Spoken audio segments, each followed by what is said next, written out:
ನಾವು ಸರ್, ಸತತವಾಗಿ ರಾಜುಗೌಡರ ಪರವಾಗಿ ಮಗನಾಗಿ ಮತ್ತು ಅದರ ಅಭ್ಯರ್ಥಿಯಾಗಿ ಸತತವಾಗಿ ನಡೀತಾ ಇರುವಂಥ ರಾಜಕೀಯದ ಅನುಭವಗಳನ್ನು ನೀವು ಯಾವ ರೀತಿ ಹಂಚ್ಕೋತೀರಾ ಸರ್?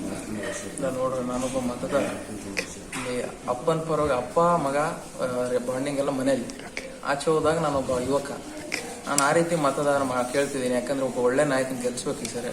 ಅಪ್ಪಾಜಿ ಪಡ್ತಿರೋದು ನಾನು ನೋಡಿದ್ದೀನಿ. ಅದರಂತೆ ಏನು ತರುಣಣ್ಣವರಾಗ್ಲಿ, ಶರಣಂಕ ಅವ್ರು ಬೆಂಗಳೂರಲ್ಲಿದ್ದೇ ಅವ್ರನ್ನ ಅಭಿವೃದ್ಧಿ ಕೆಲಸಗಳು ಏನೇನಾಗ್ತಿದೆ ಎಲ್ಲ ತಿಳ್ಕೊಂತಿದ್ರು.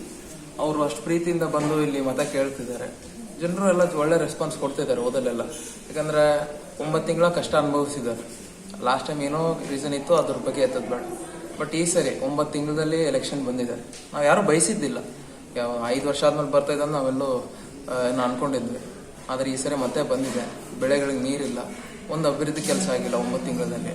ಅದಕ್ಕೆ ಜನರು ಏನೋ ಅವರಾಗೆ ಬಂದು ಮಾತಾಡ್ತಿದ್ದಾರೆ, ಹೇಳ್ತಿದ್ದಾರೆ, ಇಲ್ಲ ನೀವೇ ಆಯ್ಕೆ ಮಾಡ್ತೀವಿ, ನಿಮ್ಮನ್ನೇ ಮಾಡ್ತೀವಿ ಸರಿ ಅಂತ. ಸೊ ಶರಣ್ ಅಂಕಲ್ ಅವರಾಗ್ಲಿ, ತರುಣ್ ಅವರು ಬಂದು ಪ್ರೀತಿ ತೋರಿಸಿ ಎಲ್ಲ ಜನರ ಜೊತೆ ಓಡಾಟ ಚೆನ್ನಾಗಾಗ್ತದೆ.